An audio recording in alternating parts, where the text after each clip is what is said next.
18장 33절 말씀입니다. 누가복음 18장 33절 말씀. 준비되신 분들은 자리에서 일어나 주시기 바랍니다. 누가복음 18장 33절 말씀입니다.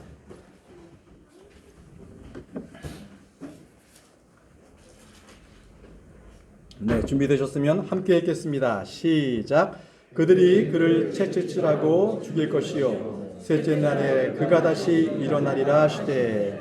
네, 이 말씀은 예수님께서 자신의 죽음에 대해서 예언을 하신 겁니다. 이제 제자들에게 이 예수님께서 그가 다시 셋째 날에 살아나리라 이렇게 예언을 하신 것입니다. 우리 함께 기도하겠습니다. 전능하시고 위대하신 아버지 하나님, 죄와 사망의 권세를 모두 이기시고 부활하신 주님, 참으로 주님께 감사를 드립니다. 오늘 이 시간에 주님께서 우리의 모든 죄를 대속하셔서 이제 부활하시고 다시 오실 주님을 소망하며 우리가 그 말씀에 우리가 귀를 기울입니다. 아버지께서 준비해 주신 이 말씀 가운데 은혜와 큰 기쁨과 깨달음이 있도록 인도해 주시기를 원합니다. 저희 마음 가운데 부활의 소망들을 품을 수 있는 주님의 말씀이 우리 마음 가운데 들어오게 하시고, 또한 저희 믿음 또한 이 말씀을 통하여서 이제 잘 효력 있게 일할 수 있도록 인도해 주시기를 원합니다. 이 시간 주님께서 함께 해주시고 오직 주님께만 집중할 수 있는 시간이 될 수 있도록 인도해 주시기를 원하오며 살아계신 예수님의 이름으로 기도합니다. 아멘. 네, 자리에 앉으시기 바랍니다.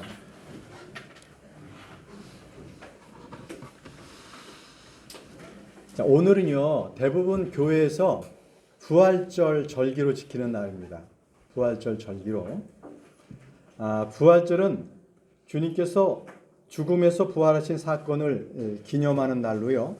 이 많은 교회에서 중요한 절기, 행사 중에 하나로 그렇게 지키고 있습니다. 하지만 이런 부활절은 기독교의 행사가 아니라 이교도들의 행사에서 유래했음을 우리는 잘 알고 있어야 합니다. 몇 가지를 제가 설명을 드릴 텐데요. 이 초대교회에서는 누구도 부활절을 지키지 않았다는 것, 또 부활절은요, 부활이라는 것은 영어로 resurrection입니다. resurrection. 그런데 부활절은요, 이스터입니다. 이스터라는 것은 영어의 애초부터 그 근원은 찾아볼 수가 없는 겁니다. 왜냐하면 이것은요, 유대 절기인 유월절, 바로 유월절의 시기와 그 다음 로마 시대의 그때의 이교도의 문화, 바로 봄의 축제가 열렸던 바로 춘분, 이 축제가 하나가 결합이 됐던 겁니다. 그래서 이 부활절에는 이 명칭이 이스터라고 된 그 원인을 한번 찾아보면요, 봄의 여신의 이름이 이스터의 축제였습니다. 이스터의 축제. 자, 이 킹제임스 성경만이 이게 정확하게 이것을 설명하고 있는데요. 사도행전 12장 4절에는요, 예수님을 믿지 않는 헤롯 왕이요, 바로 이스터를 알고 있어요. 바로 이스터를 기억하고 있다고요. 이스터의 절기가 있다라는 것을. 자, 이것은 유월절이 아닌 이방 종교의 축제였습니다. 바로 그 당시에. 그래서 이스터란 말을 좀 더 찾아보면 고대 여신인 이슈타스의 현대적인 표현이 바로 이스터입니다. 성경에 여러 번 등장하지요. 농경 여신 아스타롯이 있습니다. 아스타롯. 이것의 다른 표현이기도 합니다. 풍요의 여신. 오늘날 로마 캐톨릭이나 개신교들까지도요, 크리스마스, 부활절, 추수감사절 이런 것들이 기독교의 중요 행사인 줄 알고 행하는 것인데, 이것은 아주 매우 가증한 일입니다. 이것을 지키는 것은 가증한 일입니다. 이스터는 언제부터 시작됐냐면요, 카톨릭에서 AD 325년 니케아 공회, 바로 주교들의 모임들이 있습니다. 그 공회에서 봄의 여신 축제에 맞춰서 부활절로 정했습니다. 바로 AD 325년에 로마 캐톨릭에서 정했던 겁니다. 그러면 하나하나 알아보지요. 부활절에 달걀 먹지요. 달걀을 나눠줍니다. 이것은 바로 로마 캐톨릭이 이교도의 풍습을 그대로 가지고 들어왔는데 바로 이집트와 중동에 바로 춘분 축제 때에 바로 달걀을 나눠 먹는 행위였습니다. 왜냐하면요, 달걀은 여러분들도 짐작하시겠지만 이 생명이 싹 트는 그 봄에 그 생명의 부활을 상징한다 이렇게 여겼던 겁니다. 보통도 그렇게 생각하시죠.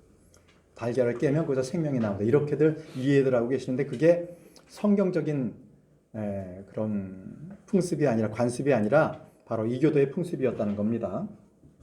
그래서 로마 캐톨릭은요, 이교도들을 자연스럽게 이 캐톨릭으로 이렇게 병합하기 위해서 그들은 철저하게 이교도의 문화를 가지고 들어왔습니다.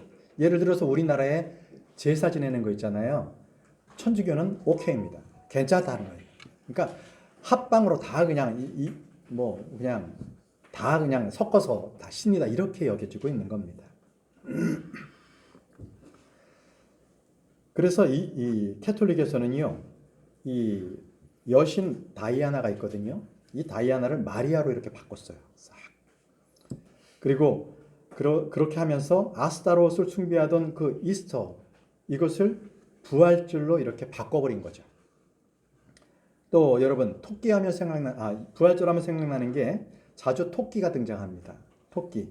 토끼는 이교도의 상징입니다. 또 토끼는요 새끼를 많이 낳잖아요. 다신의 상징입니다. 다산의 상징인데요. 좀 말씀드리기가 좀 그렇지만 플레이보이즈라는 그러한 성인 잡지, 음남 잡지에 왜 그것이 상징물이 토끼인지를 여러분들은 짐작할 수 있을 것입니다. 그게 다 그렇게 유래가 된 겁니다. 또 여러분 사순절이라는 게 있어요. 부활절 지키기 전에 사순절 40일 동안에 자 이것도요 이교도에서부터 유래가 된 것입니다. 이거는 전혀 예수 그리스도의 고난과는 상관이 없는 그런 거예요. 이건 바로 담무스의 부활을 기념하는 절기입니다. 담무스 창세기에 나오죠. 담무스는 이 죽은 다음에 이 하늘의 여왕에 의해서 봄에 다시 소생했다고 믿습니다. 그래서 이런 이방 종교들이 이스라엘에 그대로 침범된 거예요. 그래서 이스라엘이 타락했을 때 바로 담무스를 위해서 그들이 울었다라는 기록이 있거든요. 한번 보실까요? 에스겔 8장 14절입니다. 에스겔 8장 14절.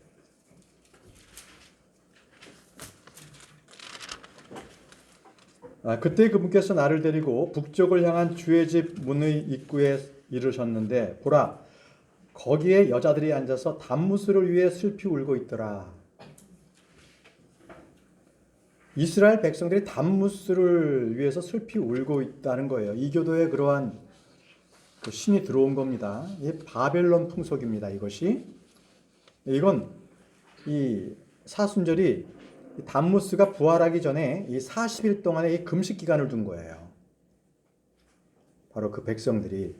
그래서 그게 오늘날 교회도 그대로 받아들여져서 부활절 있기 전에 사순절 이렇게 있는 겁니다. 그런 걸 따라하면 되겠습니까? 아주 가증한 것들이죠. 또 있습니다. 예수님께서 십자가에 못 박히신 것은 목요일 오후 3시입니다. 우리 외워둡시다. 목요일 몇 시요? 오후 3시입니다. 그날은 어린 양을 잡을 때입니다. 유월절 어린 양을 잡을 때 예수 그리스도께서 십자가에서 죽으셨어요. 바로 그 시간 정확합니다. 자, 그런데 목요일에 돌아가셨는데 로마 카톨릭에서는 이것을 금요일 날 돌아가셨다. 그래서 성금요일이 나온 겁니다. 성금요일. 그래서 금요일이 뭡니까? 프라이데이죠. 프라이데이. 이것은 프레아라는 이름에서 나왔습니다. 프레아. 다시 말하면 이거는 이교도의 신이거든요. 평화, 기쁨, 다신을 상징하는 신입니다. 다신을 상징하는 게 이 프레아는 물고기의 형상을 지녔습니다. 여러분은 그래서 차에 보게 되면 기독교인들이 물고기의 형상을 뒤에 붙이고 다니죠. 아주 가증한 일입니다. 이것은 결코 기독교와는 상관이 없습니다. 아니 베드로가 어부여서 그거 물고기 갖다 붙였을까요? 전혀 그렇지 않습니다. 이것은 다신상, 프레아의 그 물고기상을 그대로 갖다 붙인 겁니다. 여러분 속지 마시기 바랍니다. 이렇게 마귀는 곳곳에 교회에 침투하고 있습니다. 모르면 속습니다. 여러분, 그러므로 말이죠. 부활절 절기를 잘 지킨다고, 또 부활절 연한 예배를 지킨다고 해서 성도들의 영적 부흥이 일어날까요? 전혀 일어나지 않습니다. 부활절에 계란을 나누어주고 고난주간, 사순절 이거 지킨다고 해서 성도들이 주님 앞에 더 기쁨을 드릴까요? 그렇지 않습니다. 주님은 도리어 그것을 종교적 행위로 여기시고 그것을 슬프게 여기실 것입니다. 우리는 결코 부활절을 지키지 않아야 합니다. 우리는 부활절을 지키지 않는 대신 우리는 부활을 믿고 기뻐합니다. 아멘이십니까? 부활절 절기는 지키지 않습니다. 그러나 우리는 부활하신 예수 그리스도, 나의 죄와 사망 권세를 이기신 그 부활을 우리는 믿고 다시 오실 그 예수님, 다시 오심을 우리는 믿고 소망합니다. 자, 그러면 이 시간에 우리는 이 부활에 대한 의미를 다시 한번 살펴보도록 하겠습니다. 주님께서 부활하셨다. 이것은 우리의 죄의 문제가 다 해결됐다는 것입니다. 그게 부활이에요. 예수님께서 십자가에 달려 돌아가셨는데 그냥 돌아가시고 끝났다. 그리고 십자가 위에서 예수님의 상이 그대로 있다. 부활하신 게 아니죠. 그러면 우리는 죄가 사해진 게 아니에요. 그런데 십자가를 봤을 때 로마 캐톨릭에서는 꼭 십자가에 예수님께서 그대로 달려 계시죠. 네, 부활한 게 아니라는 거예요. 네. 여전히 죄 속에서 있다라는 것을 은연중에 알려주고 있는 겁니다. 속지 마십시오. 자, 히브리서 9장 27절은 이렇게 말씀합니다. 한 번 죽는 것은 사람들에게 정해진 것이요 이것 뒤에는 심판이 있나니. 심판이 있습니다. 저와 여러분들도 심판을 받습니다. 그 심판은 멸망의 심판이 아니라 바로 그리스도의 심판석에서 우리가 상급을 받는 심판이에요. 자, 죄의 삭은 사망이지요. 누구나 죄 가운데 태어나서 죄 가운데서 살다가 죄 가운데 죽어서 지옥에 떨어질 수밖에 없는 존재였습니다. 우리의 몸은 죄의 몸입니다. 죄의 활동들이 우리의 지체 안에서 일하며 또 사망에 이르는 열매를 맺게 하는 것이죠. 그러므로 우리가 죄에 걸리면 사망에 이르고 우리는 죄의 법에 이끌려서 죄의 종으로 일평생을 살아왔던 것입니다. 그래서 성경은 말합니다. 야고보서 1장 15절 말씀에 그런즉 욕심이 잉태하여 죄를 낳고 죄가 완료되면 무엇을 낳는다? 사망을 낳느니라. 죄가 완료되면 그 끝은 사망입니다. 그래서 죽음이 없으면 부활도 필요 없습니다. 아무도 죽음을 부정할 수 없을 것입니다. 죽기 싫다, 죽음을 믿지 않는다 해도 죽음은 엄연히 있습니다. 실체입니다. 지옥이 없다, 나는 지옥 가기 싫다, 아무리 지옥을 부정한다 할지라도 지옥이 있는 것은, 사망 이후에 지옥 가는 것은 그건 사실입니다. 심판이 없다고요? 나는 심판을 받지 않는다, 심판을 부정한다 할지라도 죽은 뒤에는 반드시 심판이 있습니다. 마찬가지로 부활을 불신하고 부정한다 하더라도요, 부활이 없어지는 것이 아닙니다. 사람들은 자신이 믿기 싫어하는 것, 알지 못하는 것을 일단 부정하고 봅니다. 그러나 이것은 올바른 해결책은 아닙니다. 죄의 해결책은 오직 예수 그리스도십니다. 주님께로 나오십시오. 예수님께서는 나는 부활이요 생명이라고 하셨습니다. 사람이 죽는다는 사실을 누구나 알지만 그 이후에는 무엇이 있는지는 사람들은 잘 알지 못합니다. 지식이 없어요. 누가 알려주는 사람이 없기 때문에 그렇습니다. 지난주에 저는 어느 매장에 갔을 때 봉사하는 나이 드신 여성 한 분을 만났습니다. 그리고 그분에게 복음을 전했습니다. 그분은 이따금 교회에 나갔지만 죽음 이후에 심판이 있다는 것은 처음 듣는다고 했습니다. 도저히 이해가 안 되는 거죠. 교회에서 죽고 난 뒤에 심판을 가르치지 않습니다.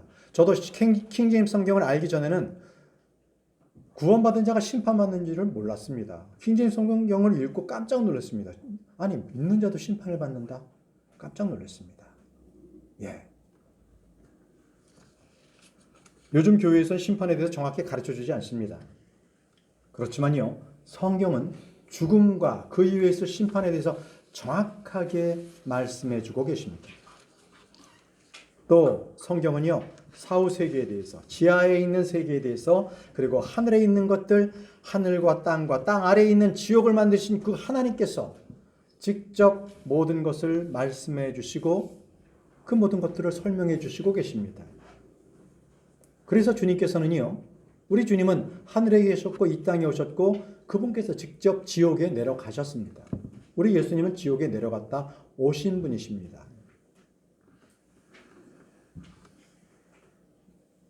사람이 죽으면 흙으로 돌아갑니다. 영은 어디로 갑니까? 하나님께로 돌아갑니다. 그럼 혼은 어디로 갈까요? 두 가지로 갑니다. 믿는 자는 그 혼은 하늘로 갑니다. 믿지 않는 자는 땅 아래로 내려갑니다. 이 결론이 되어 있습니다. 고린도후서 5장 8절에 내가 말하노니 우리가 확신에 차서 원하는 말은 차라리 몸을 떠나 주와 함께 있는 그것이라. 몸을 떠나 주와 함께 있는 그것이라고 그가 확신에 차서 원하는 바를 말했습니다. 몸이 죽는 것은 혼이 떠나는 것을 몸이 죽는다고 말합니다. 몸이 죽을 때 혼은 이 세상을 떠나서 저 하늘로 가거나 땅 아래 지옥으로 내려가든지 둘 중 하나가 되게 됐습니다. 하나입니다. 어느 누구도요 구천을 떠돈다든지 연옥에서 머물러 있다든지 그런 일은 없습니다. 지옥 아니면 하늘 둘 중에 하나입니다. 우리 예수님께서는 바로 죽음을 맞이하시고 바로 그분께서 3일 만에 셋째 날에 일어나심으로써 그 부활에 대해서 바로 직접 몸소 우리에게 보여주셨습니다. 이것은 이론서로 제시하시는 것이 아니라 그분께서 실질적으로 보여주심으로써 이것을 확증해 주신 것입니다. 주님만이 죄와 죽음, 지옥과 심판, 영원한 형벌에 관한 심판자이십니다.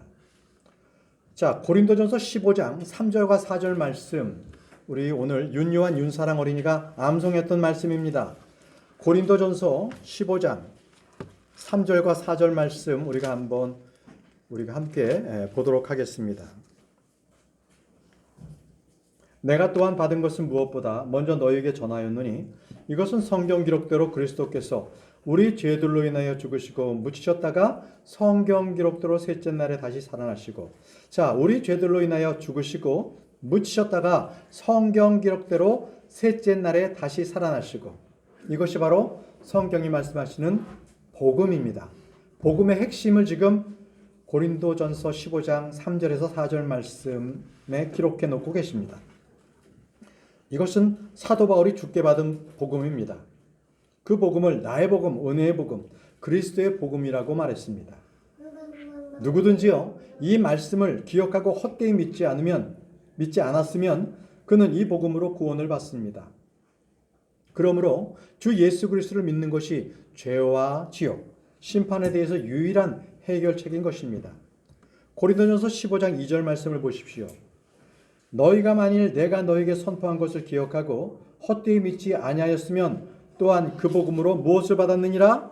구원을 받았느니라. 구원을 받을 것이다 그랬습니까? 아니죠. 구원을 받았다고 말합니다. 이미 구원을 받았다고 말합니다. 죽음이라는 것은 혼의 수면이나 혼의 소멸, 멸절이 아닙니다. 죽음은 혼이 어딘가 몸을 떠나서 있는 것이 아닙니다. 여러분, 다시 한번 말씀드립니다. 여러분들 죄가 있으십니까? 심판받기가 두려우십니까? 아니면 지옥에 떨어진 것에 두렵습니까? 그렇다면 오직 해결자는 예수 그리스도십니다. 그분의 말씀을 기억하시기 바랍니다.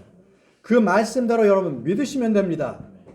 혹시 이 자리에 구원의 확신이 없으시거나 인터넷 방송을 통하여서 아직 구원의 확신이 없으신 분들은 결코 말씀을 확실하게 보시기 바랍니다.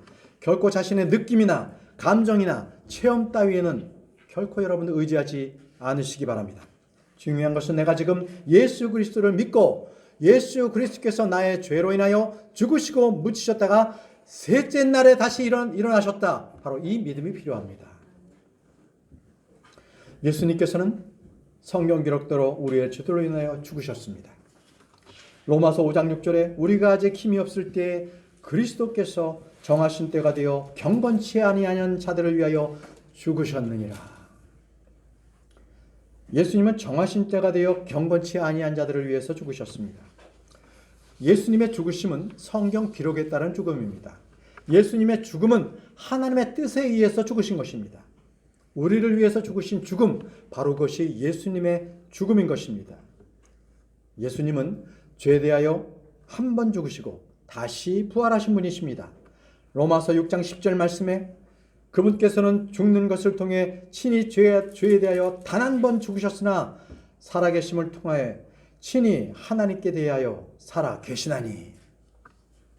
여러분, 예수님께서 죽으시고 부활하신 것은 역사적인 사건이십니다. 바로 성경에 미리 기록된 것을 성취하신 것입니다. 우리가 믿지 않는다고 해서 이 사실이 변해지거나 없어지는 사실이 아닙니다. 데살로니가전서 4장 12절 말씀에 우리가 예수님께서 죽으셨다가 다시 일어나셨음을 믿을진대 그와 같이 예수님 안에서 죽은 자들도 하나님께서 그분과 함께 데려오시리라. 우리는 예수님의 죽음과 부활을 믿습니다. 크리스천은 예수님께서 죽으셨다가 다시 살아나셨음을 믿는 사람들입니다. 여러분께서 예수님의 죽으심과 부활, 이것이 현재 나의 삶이나 나의 생활이나 나의 정신이나 나의 몸에 아무런 영향을 끼치고 있지 않다. 그것은 예수님의 죽음과 부활은 죽음이고 나는 나의 삶이 있어. 나는 나의 삶을 살아가야 돼 한다면 그는 믿지 않는 사람입니다. 예수님을 믿지 않는 사람입니다. 믿음이라는 것은 실체가 있습니다. 믿음이라는 것은 근본이 있습니다. 믿음이라는 것은 결과가 나타나야 합니다. 그것을 바로 열매라고 합니다. 예수 그리스도를 믿으셨습니까? 그렇다면 여러분들은 성령의 열매를 맺으셔야 합니다. 자, 이제 예수님께서 왜 죽으셨는가? 왜 죽으셨는지 그 이유에 대해서 우리가 살펴보겠습니다. 예수님께서 우리를 위해 죽으신 것은 우리가 자신과 함께 살게 하려 하심입니다. 우리가 자신과 함께 살게 하려 하심이다.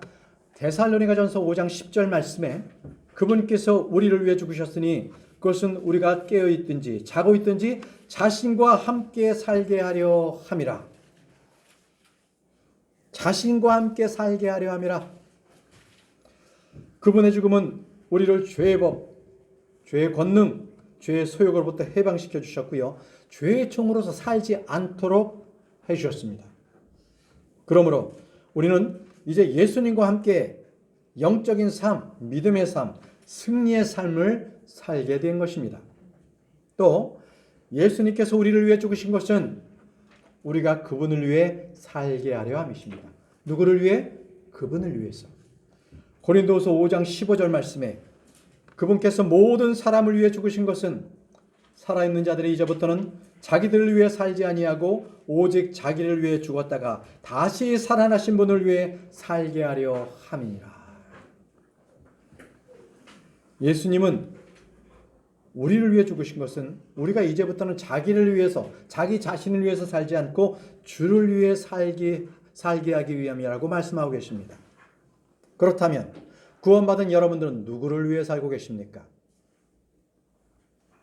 우리나라 대부분 부모들은 자녀들 교육, 자녀들을 위해서 삽니다. 교육, 사교육비, 또 결혼할 때 결혼 비용 모든 것 대주고 자식을 위해서 온갖 헌신을 다합니다. 남편들은 가족들을 위해서 산다고 합니다. 그러면 크리스천들은 누구를 위해서 살아야 합니까? 바로 예수 그리스도, 그분을 위해서 살아야 하는 것이 크리스천입니다. 우리는 살아도 주를 위해서, 죽어도 주를 위해서 살아야 하는 크리스천들입니다. 우리는 육신에 남을 때를 더 이상 자신을 위해서 살지 않아야 합니다. 주께서 나를 위해서 죽으셨기 때문에 그렇습니다. 그래서 살든지 죽든지 내 몸에서 그리스도를 높여야 합니다. 여러분, 우리는 모두 하나님의 영광을 위해서, 그분의 기쁨을 위해서 살아가시기 바랍니다. 우리를 그렇게 살게 하시려고 예수님은 우리를 위해서 죽으셨습니다. 그리고 우리를 위해서 셋째 날에 다시 일어나신 것입니다. 누가복음 18장 33절 오늘 본문 말씀에 그들이 그를 채찍질하고 죽일 것이요 셋째 날에 그가 다시 일어나리라 하시되 셋째 날에 그가 다시 일어나리라. 주님은 제자들이 자신을 주여 그리스도로 믿는 고백을 들으시고서 바로 십자가의 죽음과 부활에 대해서 설명해 주셨거든요. 바로 마태복음 16장 21절에 그렇게 기록되어 있습니다.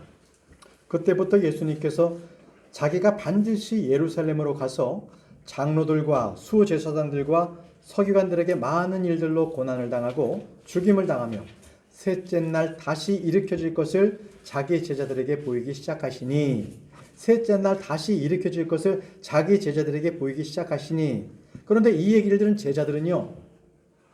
이게 무슨 소리입니까? 아주 당황하고 근심했습니다. 제자들은 마태복음 17장 22절 23절 말씀을 보면 그들이 갈릴리에 거할 때 예수님께서 그들에게 이르시되 사람의 아들이 배반을 당하여 사람들의 손에 넘어가 죽임을 당하고 셋째 날 다시 일으켜지리라 하시니 그들이 심히 근심하더라. 그들이 심히 근심하더라. 제자들이 근심하는 거예요. 예수님께서 죽임을 당하시고 다시 셋째 날에 일어나신다는 이 사실에 대해서 그들은 근심했어요. 예수님께서 부활하신다는 것에 대해서 모르겠는데 어쨌든 예수님께서 죽으신다고요? 우리는 도저히 그걸 이해할 수가 없습니다. 왜 그러시는 거예요? 근심했습니다. 마태복음 20장 19절에는 이방인들에게 넘겨주어 그를 조롱하고 채찍질하고 십자가에 못 박게 할 것이요. 더 구체적으로 말씀하고 계시죠. 그리고 셋째 날에 그가 다시 일어나리라 하시니라. 자, 여러분 계속적으로 셋째 날에 다시 일으켜지리라 이 말씀을 계속적으로 반복하지만 주님께서는 분명하게 계속 이어서 구체적인 본인의 십자가에서 죽으실 것에 대해서 설명하고 계십니다. 그리고 분명하게 계속적으로 반복하고 계시는 말씀, 셋째 날에 그가 다시 일어나리라. 사도들도 예수님을 증언할 때 바로 이 말씀을 강조했습니다. 사도행전 10장 40절에서 41절 말씀에 하나님께서 그분을 셋째 날에 일으키시고 이것을 먼저 설명했습니다. 그분을 공개적으로 보여주되 온 백성에게 보여주지 아니하시고 오직 하나님께서 미리 택한 증인들 곧 그분께서 죽은 자들로부터 일어나신 뒤에 그분과 함께 먹고 마신 우리에게 보여주셨느니라. 우리에게 제자들에게만 먼저 보여주셨다는 거예요. 무엇을? 예수님께서 부활하신 모습을. 왜 그렇죠? 왜 예수님께서 부활하신 뒤에 제자들에게만 보여주신 겁니까? 우리들에게도 보여주셔야 되지 마땅하지 않습니까? 이것에는 분명 주님의 가르치심이 있습니다. 저와 여러분들은 예수님의 부활하심을 목격한 사람이 없지요. 그러나 제자들은 목격했습니다. 그러나 우리는 어떻게 믿습니까? 바로 거기에 주님께서 우리에게 믿게 하시는 바가 있는 것입니다. 바로 눈으로 보고 믿는 것이 아니라 말씀을 통하여 믿으라는 것입니다. 말씀을 통하여 부활하신 예수 그리스도를 믿으라. 예수님의 부활은 우리가 보고 믿는 것이 아니라 기록된 말씀을 통하여 믿는 것입니다. 다른 어떤 증거나 어떤 확신이나 어떤 체험이나 내 마음 가운데 뭔가 뜨거워짐이 오는 것 이런 거 믿지 마시고 오직 성경에 기록된 말씀대로 주님께서 부활하심을 믿으시기 바랍니다. 예수님께서 죽으시고 셋째 날에 부활하신 것은 유월절 어린 양으로서 우리의 죄를 대속하시기 위해서 피 흘려 죽으셨고 그리고 묻히셨다가 셋째 날에 바로 초실절의 첫 열매로 부활하신 것입니다. 그래서 예수 그리스도의 부활은 역사적인 것입니다. 바로 성경의 예언의 성취인 것입니다. 그분의 부활은 우리의 삶과 직접적으로 연관되어 있습니다. 그런데 말입니다. 이 부활이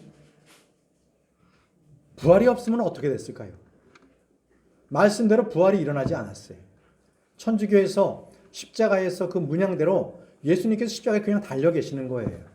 그러면 어떤 일이 벌어지겠습니까? 참으로 참담한 일이 우리에게 벌어지겠죠. 우리의 믿음이 헛된 것이기 되기 때문에 그렇습니다. 고린도전서 15장 14절 15절 말씀입니다. 고린도전서 15장 14절에서 15절 말씀.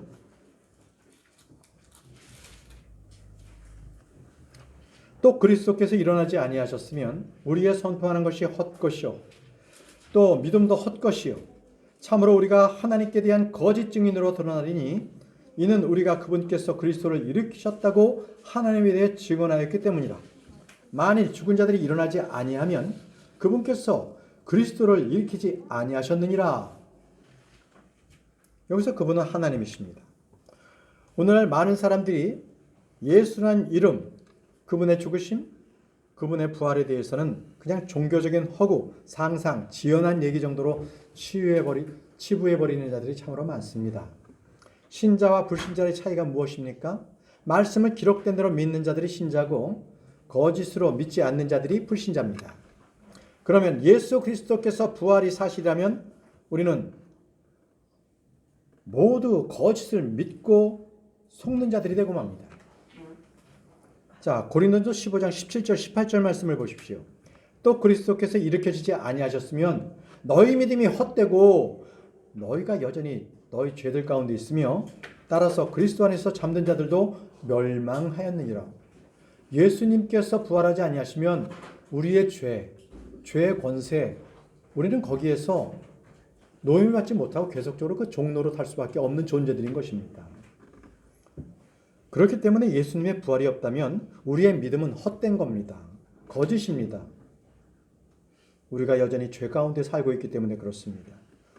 마찬가지로 우리도 믿지 않는 자들과 같이 멸망받을 수밖에 없겠죠. 자, 19절 말씀을 보십시오. 만일 우리가 이 세상 삶을 사는 동안에만 그리스도 안에서 소망을 갖는다면 모든 사람들 중에서 우리가 가장 비참한 자니라. 우리는 믿음을 속고 부활하지 않으셨다면 우리는 속은 자들입니다. 그렇기 때문에 우리가 믿고 이 세상을 살고 있는 것들은 사람들 중에서 가장 비참한 자라고 말씀하고 있습니다. 부활이 없다면 우리는 모든 사람들에게서 가장 비참한 자들입니다.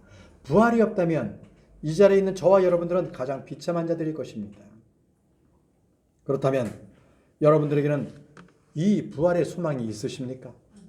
비참한 자가 아니라면 분명히 부활을 믿고 부활하신 예수 그리스도께서 그분이 사실이시라면 우리는 부활을 믿어야 하고 그 부활의 소망을 갖고 있어야 합니다. 예수 그리스도께서는 성경 기록대로 죽으시고 미치셨다가 셋째 날에 다시 일어나셨습니다. 이것은 부정할 수 없는 사실입니다. 고린도전서 15장 20절 말씀에 그러나 이제 그리스도께서 죽은 자들로부터 일어나사 잠든 자들의 첫 열매가 되셨도다. 아멘입니다. 주님께서는 부활하시고 죽은 자들의 첫 열매들이 되셨습니다. 예수님께서 부활하셨기에 우리의 믿음은 헛되지 않습니다. 그분께서 부활하셨기에 우리가 선포하는 것들은 이 복음은 거짓이 아닙니다. 주님께서 부활하셨기에 우리는 더 이상 죄 가운데 있지 않습니다. 예수님께서 다시 살아나셨기에 그리스도 안에서 잠든 자들이 다 멸망하지 않게 되었습니다. 우리는 이 세상에 사는 동안에만 소망이 있는 것이 아니라 다가오는 세상 저 위에 있는 저 하늘에 대한 소망을 품게 되었습니다. 그렇다면 저와 여러분들이 가지고 있는 소망은 무엇입니까? 그 소망이 무엇입니까? 이 땅에서의 있는 소망이 아니라 더 확고한 소망. 그 소망이 무엇입니까? 그것은 바로 십자가에서 부활하신 그 주님께서 다시 오신다는 겁니다. 다시 오신다는 것이 우리에게 소망이 됩니다. 이것을 바로 우리는 복된 소망이라고 합니다. 복된 소망. 예수 그리스도 안에서 잠든 자에게 복된 소망이 무엇이겠습니까? 그것은 바로 부활입니다. 살아있는 우리에게 가장 큰 소망, 복된 소망은 우리의 몸이 영광스럽게 변화된다는 것입니다. 이 몸이 죽지 아니함을 입는다는 것입니다. 여러분, 예수 그리스도가 누구십니까? 그분은 부활이요 생명이십니다. 요한복음 11장 25절 26절 말씀에 나는 부활이요 생명이니 나를 믿는 자는 죽어도 살겠고 누구든지 살아서 나를 믿는 자는 결코 죽지 아니하리라. 예수 그리스도께서는 자신의 몸과 생명으로 예수 그리스도께서는 자신의 몸으로 생명과 죽지 아니함을 분명히 우리에게 보여주셨습니다. 디모데후서 1장 10절 말씀에 이제 우리의 구원자 예수 그리스도의 나타나심을 분명히 드러났으니 그분께서는 사망을 피하시고 복음을 통해 생명과 죽지 아니함을 밝히 드러내셨느니라. 그분께서 사망을 피하시고 복음을 통해 생명과 죽지 아니함을 밝히 드러내셨다고 합니다. 여러분들 이 말씀에 아멘이십니까? 그렇습니다. 그분은 사망을 피하셨습니다. 그리고 그 말씀을 통하여서 생명과 죽지 아니함을 우리에게 입혀 주셨습니다. 그렇습니다. 그렇기에 우리에게 가장 큰 소망은 우리의 몸의 부활이 되는 것입니다. 예수님께서 부활하셨습니까? 그렇다면 우리의 몸도 부활합니다. 부활은 환생이나 윤회가 아닙니다. 부활은 이 몸 그대로 살아있는 것이 아닙니다. 우리가 갖고 있는 복된 소망은 우리의 몸은 새로운 몸을 입게 되는 것입니다. 영적인 몸이고 죽지 않는 몸, 영원한 몸, 예수 그리스도와 같은 몸을 입게 되는 것입니다. 그러나 지금의 우리의 몸은 질그릇과 같습니다. 깨어집니다. 흙집이라 무너지게 됩니다. 천한 몸이라 벌레가 먹습니다. 여러분, 우리의 몸은 나날이 썩어가고 있는 것을 아십니까? 결국 우리는 어느 날 갑자기 흙으로 돌아가게 될 것입니다.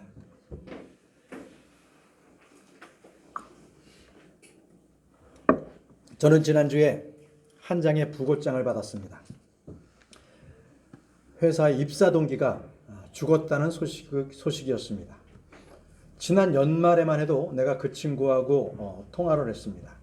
잘 지내느냐 그랬더니 대장암 수술을 받아서 지금 요양 중이라고 했습니다. 그래서 바로 복음을 전했습니다. 예수 그리스도 그분을 믿어라. 그런데 얼마 안 있어서 이렇게 암이 전이돼서 이렇게 사망할 줄은 미처 몰랐습니다. 그 친구는 아주 신체가 건강한 친구였습니다. 골프를 치면 아주 그 타수도 대단했지만 장타였습니다. 그런데 그 몸도 죽으면 흙으로 돌아간다는 것입니다. 그래서 주님께서 보여주신 부활은 우리의 죄의 몸, 사망의 몸을 입고 있는 우리가 바랄 수 있는 가장 큰 복된 소망이 됩니다. 예수 그리스도와 같은 몸을 입는 것, 썩지 않는 몸, 그것이 우리의 소망입니다. 여러분, 이 몸을 우리는 언제 입게 되는 것입니까? 분명히 그때가 있습니다. 바로 부활하신 주님께서 다시 이 땅에 오실 때에, 공중에 오실 때 우리는 그분을 만났을 때 우리의 몸이 변합니다. 고린도전서 15장 52절 54절 말씀에 나팔 소리가 나매 죽을 자들이 썩지 아니하실 것으로 일어나고 우리가 변화되리니 이 썩을 것들이 반드시 썩지 아니함을 입고 이 죽을 것들이 반드시 죽지 아니함을 입으리로다. 그리하여 이 썩을 것들이 썩지 아니함을 입고 이 죽을 것들이 죽지 아니함을 입을 때에 기록된 바 사망이 승리 가운데서 삼켜졌도다 하신 말씀이 성취되리라. 이 썩을 것이 썩지 아니함을 몸을 입는다는 겁니다.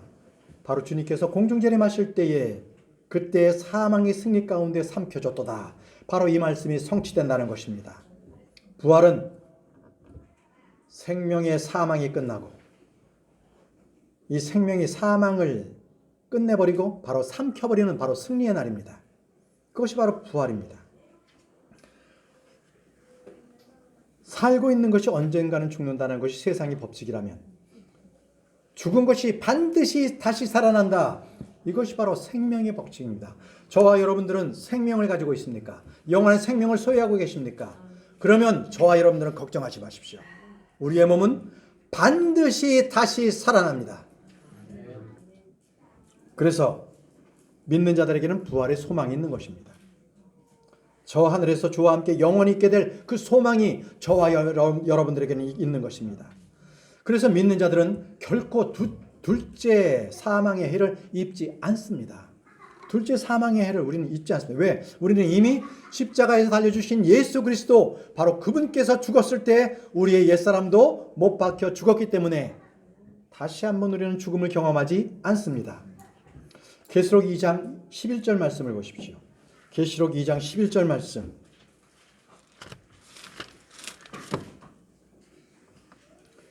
귀 있는 자들은 성령께서 교회들에 말씀하신 것들을 들을지어다.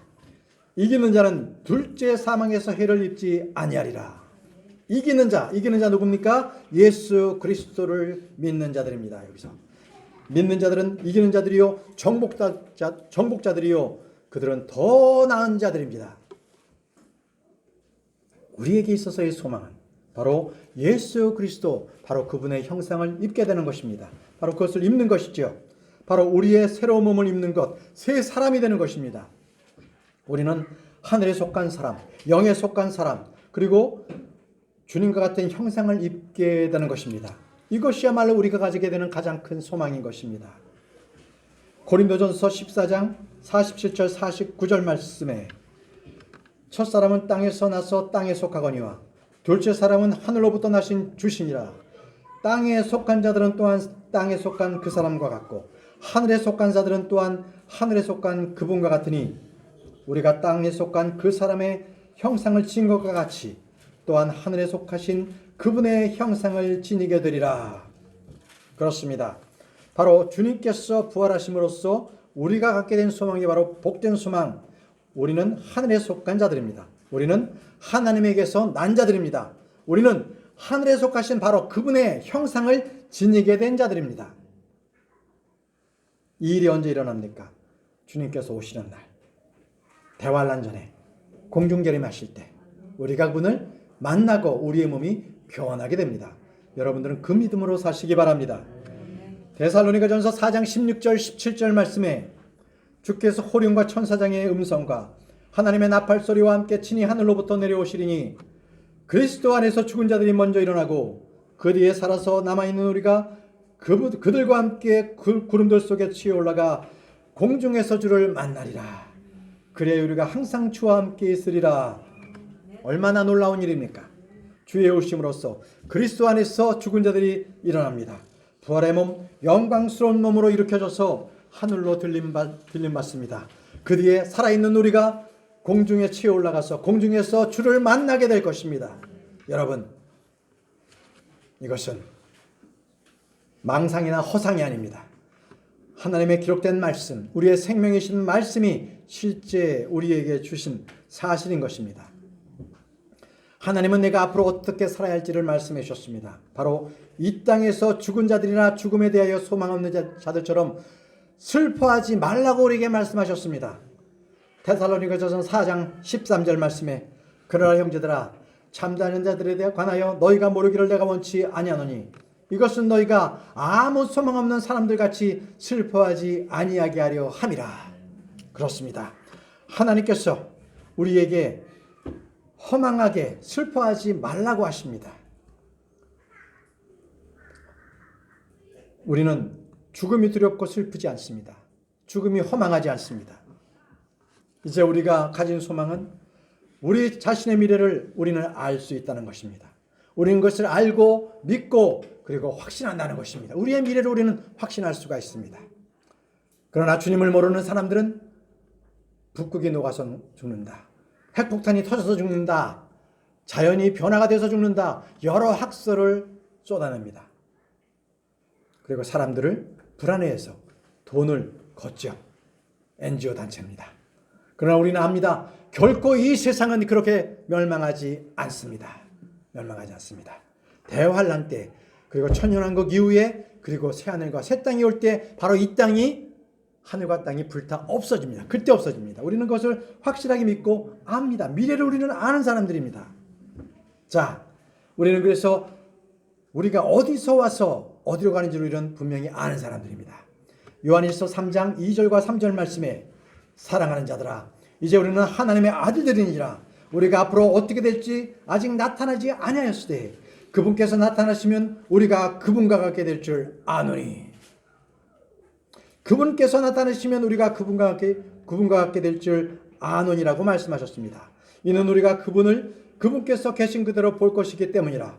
그분 안에서 이 소망을 가진 자마다 그분께서 순결하신 것 같이 자기를 순결하게 하느니라. 여러분 어떻습니까? 예수 그리스도를 우리가 다시 만날 사람이라면 저와 여러분들은 순결해야 되지 않겠습니까? 이 세상에서 세상 사람들이 다 아는 것처럼 똑같이 행하고 똑같이 죄를 짓고 똑같이 악한 법을 범법한다면 우리가 어떻게 하나님 앞에 주님을 만날 수 있는 순결함을 유지할 수 있겠습니까? 저와 여러분들은 예수 그리스도의 신부입니다. 신부로서 우리는 순결을 유지해야 합니다. 성경은 나의 미래에 대해서 이렇게 분명하게 기록되어 있습니다. 이것은 바로 우리가 저와 여러분들이 소망을 갖게 하기 위함입니다. 하나님은 우리에게 이 소망이 넘치도록 주님께서 성령을 우리에게 부어 주셨습니다. 성령 충만한 사람은 재림의 소망으로 사는 사람들입니다. 이 세상에서 무슨 소망으로 기쁨을 갖고 살 수 있겠습니까? 부활하신 주님을 만날 소망, 주님께서 다시 오신다는 그 소망, 그걸로 우리는 기쁨을 갖지 않겠습니까? 우리는 주님의 오심을 간절히 기다리는 사람들입니다. 로마서 15장 13절 말씀에 이제 소망의 하나님께서 너희가 믿는 가운데 모든 기쁨과 평강으로 너희를 충만하게 하사 성령님의 권능을 통해 너희에게 소망이 넘치게 하시기를 원하노라. 무엇으로 너희에게 소망을 넘치게 하시기를 원하노라고 말씀하십니까? 바로 부활의 소망, 기쁨과 평강으로 너희를 충만하게 하려고 바로 성령님을 우리에게 보내셨습니다. 우리는 성령님 안에서 우리가 환난 가운데서 기뻐할 수 있습니다. 즐거워할 수 있습니다. 여러분 고난 가운데 있습니까? 기뻐하십시오. 우리에게는 소망이 있습니다. 우리는 이 세상에서 예수 그리스도의 고난의 발자취를 따르는 사람들입니다. 그럼에도 우리 속에 성령님이 계시기 때문에 우리는 기쁨과 평강으로 우리는 충만할 수가 있습니다. 우리는 소망이 넘치도록 우리는 주님 오심을 기다린다는 것입니다. 사랑하는 형제자매 여러분, 예수 그리스도의 부활은 저와 여러분들의 부활의 보증이 되셨습니다. 믿으십니까? 주 예수님께서 부활하셨기에 우리는 우리의 믿음이 헛되지 아님을 우리는 잘 알고 있습니다. 주님께서 다시 일어나셨기에 그리스도 안에서 잠든 자들도 멸망하지 않는다는 것을 우리는 믿게 되었습니다. 예수님께서 부활하셨기에 우리가 하는 모든 수고와 섬김과 그리고 고난과 이 모든 선한 행위들은 헛되지 않음을 우리는 믿습니다. 이제 주님께서 오실 때 우리는 주님과 함께 영원히 있게 될 것입니다. 그 말씀이 우리에게 위로가 되는 것입니다. 다 같이 데살로니가전서 4장 18절 말씀을 읽겠습니다. 데살로니가전서 4장 18절 말씀입니다. 데살로니가전서 4장 18절 말씀입니다. 우리가 어떻게 하는가? 데살로니가전서 4장 18절 말씀 읽겠습니다. 시작. 그러므로 이 말씀들로 서로 위로하라. 바로 예수 그리스도를 만날 바로 그 소망, 참된 소망, 의의 소망, 복된 소망으로 여러분들은 이 말씀으로 위로받기 바랍니다. 우리는 이 땅에서 믿음의 경주를 힘차게 달려가는 사람들입니다. 주님의 부활과 다시 오심의 약속으로 인해서 우리는 지금에 있는 잠시 있는 고난을 견뎌낼 수가 있습니다. 우리는 즐거워하며 살 수가 있는 사람들입니다. 여러분, 오늘 주님 주신 이 말씀을 통하여서, 이 진리의 말씀을 통하여서 우리는 우리의 믿음을 굳게 세우며 이 험난한 생활을 살아가는 저와 여러분들에게 참된 위로가 있기를 바랍니다. 기도하겠습니다. 전능하신 하나님 아버지, 오늘 주신 말씀으로 소망을 잊고 살았던 저희들에게 부활의 소망을 다시 한번 품게 하시니 감사합니다.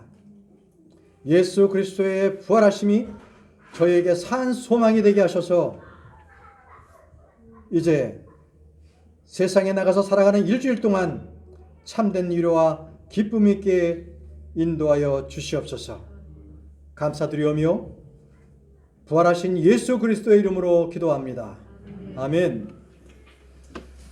우리 찬송가 284장